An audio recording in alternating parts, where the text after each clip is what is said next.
তারপরেও আমরা দুনিয়া দুনিয়া করে ব্যস্ত। আমাদের ছেলেরা দুনিয়া দুনিয়া করে ব্যস্ত।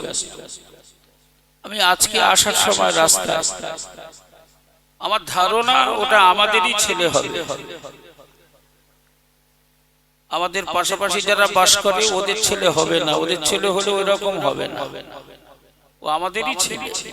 দুজনা বাইকে আসছে, তো আমার গাড়ির সামনে, তো সে বাইক চালানোর যা ক্যাপাসিটি, সেই রাস্তার এপাশ আর ওপাশ এই সাপের মতো দুলে দুলে। আমি ভাবলাম ও আমাদেরই ছেলে, অন্যজনের ছেলে ওরকম হবে। সকালে মায়ের কদম বসে করে বাপের কাছে অনুমতি নিয়ে সালাম কালাম করে বার হয়ে যাচ্ছে। সকাল বেলায় যে ছেলে বেরিয়ে গেল, সন্ধ্যা বেলায় লাশ হয়ে বাড়ি ফিরছে।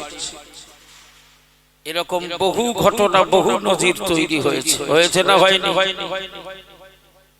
অথচ ওই যুবকদের কাছে দিনের কলেমার দাওয়াত দিয়ে তাদেরকে জান্নাতের বাগানে, জলসার মাহফিলে, দরুদ শরীফের মাহফিলে, কলেমা শরীফের মাহফিলে বসার জন্য আহ্বান করলে মনে মনে ভাবে এখন তো অনেক সময় বাকি আছে, দাদারা পড়ুক, বাপেরা পড়ুক, আমরা পরে পড়ব। এই খোকা, তুই সকালে বার হয়েছিস, সন্ধ্যায় বাড়ি ফিরবি, এর গ্যারান্টি আছে?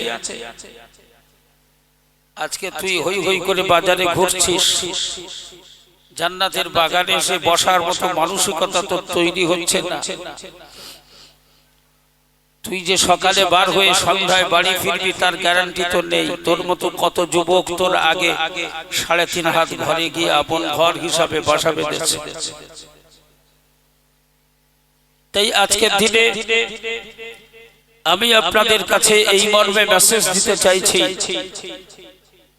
যে আমরা আল্লাহ এবং আল্লাহর রাসূলের দেখানো পথ আর মতকে অনুসরণ করে নবীর সিরাতের উপরে আমরা আমাদের জীবন ব্যবস্থা তৈরি করি। আমরা যে নবীকে পেয়েছি, আমরা যে নবীকে পাওয়ার মতো সৌভাগ্য অর্জন করেছি, আল্লাহ যে নবীর অনুসারী হিসাবে আমাদেরকে কবুল করেছেন, এর মতো সৌভাগ্য আর হয় বলে আমার ধারণা নেই। অনেকেই সেই নবীকে মাঝে মধ্যে আমাদের সাথে গুলিয়ে দেওয়ার চেষ্টা করে। সবাই মিলে একটু আওয়াজ দিয়ে বলো তো ভাই, আমরা মানুষ আর আমার নবী মানুষ, এই দুটো মানুষ কি এক? জোরে বলেন এক। কিছু মাটির ব্যবসায়ী আছে, ওরা গুলিয়ে এক করে দেওয়ার চেষ্টা করছে। ওরা মাটি নিয়ে ব্যবসায়, মাটির ব্যবসা নিয়েই পড়ে আছে। ওদের দৌড় মাটি পর্যন্ত, নূরের কোনো খবর ওরা জানে না। তাই ওরা আমার নবীকে নিয়ে মাটির ব্যবসা করায় ব্যস্ত। আমার রাসূলুল্লাহ তিনি যে অসাধারণ, আমার রাসূলুল্লাহ তিনি যে আমাদের মতো নন, আমরা যে বাশার, আমার নবী যে সেই বাশার নন, এ পার্থক্য আবার রবের পক্ষ থেকে করে দেওয়া হয়েছে। জোরে বলুন সুবহানাল্লাহ। আমরা কবে, আলেমরা কবে, আমরা আমাদের প্রচেষ্টায় কবে আলাদা করব আমার নবীকে, এই অপেক্ষা না করে আমার রব আমার নবীকে আলাদা করে আমাদের কাছে দৃষ্টান্ত তৈরি করে আমার নবীকে আমার মালিক পাঠিয়েছেন। জোরে বলুন সুবহানাল্লাহ। অথচ সেই নবীকে গ্রহণ করে আজ আমরা আমাদের অলসতা ঝেড়ে ফেলতে পারছি না। আমার রাসূলুল্লাহর সুমহান মর্যাদা প্রতিষ্ঠিত করার ব্যাপারে সর্বপ্রথম স্টেপ গ্রহণ করেছেন স্বয়ং আমার আল্লাহ। জোরে বলুন সুবহানাল্লাহ। আমরা পৃথিবীতে এসেছি, আমার নবীও পৃথিবীতে এসেছিলেন। আমরাও পৃথিবীতে আসার জন্য বাপ আর মা দুজনের মাধ্যম ব্যবহার করেছি, আমার নবীও করেছিলেন। কিন্তু আমাদের পৃথিবীতে আগমন আর আমার রাসূলুল্লাহর পৃথিবীতে আগমন দুটো কি এক ছিল? জোরে বলেন এক ছিল। আমরা যখন মায়ের নাড়ি ছেঁড়া পেট থেকে যখন বেরিয়ে আসি আমাদের নাড়ির সঙ্গে মায়ের নাড়ির সংযোগ থাকে, থাকে না? থাকে না? দাই বা ধাত্রী দিয়ে এখন হসপিটালে নার্সিং হোমে সেই নাড়ি কাটার ব্যবস্থা করতে হয়। আমরা যখন মায়ের নাড়ি ছেঁড়া পেট থেকে বেরিয়ে আসি আমাদের মাথা থেকে পা পর্যন্ত আপাদমস্তক নাঙ্গা আর উলঙ্গ অবস্থায় আমরা আসি, ঠিক কি না? দাত্রী ধাই বা যারা থাকে তারা ওই ন্যালবেলে শরীরটাকে নিয়ে কাপড় দিয়ে মোছামুছি করে আমাদের একটু ফিনিশিং আকারে নিয়ে এসে আমাদের মায়ের পাশে শুইয়ে দেয়। আর আমার নবীর আগমন, আমার রাসূলুল্লাহ পৃথিবীতে আগমন করলেন নাড়ি কাটা অবস্থায়, নাড়ির কোনো সংযোগ ছিল না।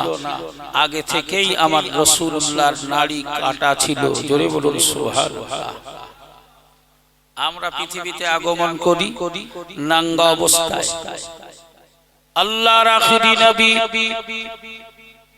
আম্মা জান মা আমেনার নূরময় রেহেম থেকে পৃথিবীতে আগমন করলেন। আল্লাহ আমার প্রিয় হাবিবকে পৃথিবীতে আগমন করালেন।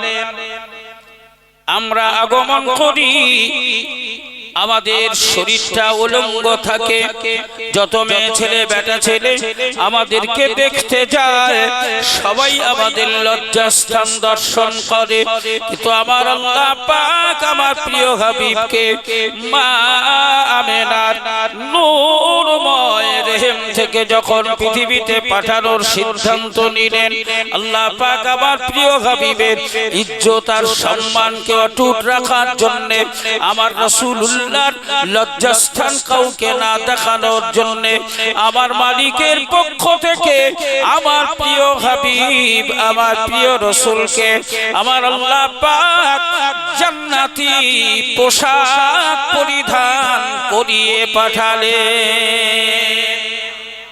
নবী যখন পৃথিবীতে এলো রাসূলুল্লাহর পরিধানে তখন জান্নাতি পোশাক, জান্নাতি পোশাক পরে নবী পৃথিবীতে এসেছেন। আর আমাদের কি থাকে?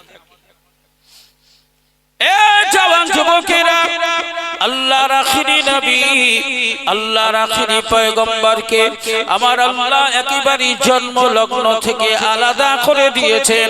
তারপরেও আমাদের কাছে আবার সেই নবীর ব্যাপারে কিছু ব্যবসায়ী আছে, ওরা মাটির ব্যবসা করার জন্য তৈরি হয়ে গেছে। ওরা আবার রাসূলুল্লাহকে মাটির তৈরি নবী হিসাবে প্রমাণ করাতে চায়। ওরা আবার রাসূলুল্লাহকে মাটির তৈরি নবী হিসাবে বাস্তবায়ন করাতে চায়। ওরা আবার নবীকে মাটির নবী প্রমাণ করানোর জন্য কোরআনকে রেফারেন্স হিসাবে ব্যবহার করে দেখায়। আমরা আমাদের আখিরি পয়গম্বরের ব্যাপারে আমি বড় বাংলার জলসা তো, তাই আমার ধারণা আজ ভুল প্রমাণিত হলো। এই সুন্দর পরিবেশে, এই সুন্দর প্যান্ডেলে স্কুল অনেক লম্বা চওড়া করা হলো, স্কুল শিক্ষা প্রতিষ্ঠান অনেক লম্বা চওড়া করা হলো, কিন্তু তাতে ছাত্র দেখা নেই। আপনি বলেন ওই স্কুলের কোনো মানান আছে? কিন্তু কাদের কাছে আলোচনা, কাদের শোনাবো, কারা শুনবে? যাদের শোনা দরকার তারা শুধু হই হই করে বাজারে ঘুরছে, বন্ধু বান্ধব নিয়েই পড়ে আছে। আল্লাহর পবিত্র কোরআনুল কারীম থেকে আমি আপনাদেরকে আমার প্রিয় হাবিবের ব্যাপারে কিছু রেফারেন্স দিতে চাই। হে জওয়ান যুবকেরা, যে রেফারেন্সের মাধ্যমে আমাদের জটিলতা দূর হবে, মনের সন্দেহ ঘুচবে, আমরা আমার প্রিয় হাবিবের ব্যাপারে স্বচ্ছ ধারণার মানুষ হতে পারবো। এ জওয়ান যুবকেরা, আল্লাহর আখিরি নবী, আল্লাহর আখিরি পয়গম্বরের ব্যাপারে যতই বলা হয় ততই যেন কম হয়ে যায়। আল্লাহ পাক তার প্রিয় বন্ধুর ব্যাপারে পবিত্র কোরআনুল কারীমে ঘোষণা দিয়েছেন, আমি আমার প্রিয় বন্ধুকে আমি আল্লাহ এই পৃথিবীর যত যত জগতের সৃষ্টি করেছি, আমি আল্লাহ পাক যত জগতের স্রষ্টা, আমি আল্লাহ পাক যত সৃষ্টির স্রষ্টা, আমার প্রিয় হাবিবকে আমি আমার পক্ষ থেকে তত জগৎ আর তত সৃষ্টির উপরে আমি আমার নবীকে নবুয়ত দান করেছি। মহান রব বললেন, আমি যত জগতের স্রষ্টা, আমার রাসূল হলো তত জগতের নবী। অন্যান্য নবীরা আমাদের কাছে খবর আছে, রিপোর্ট আছে,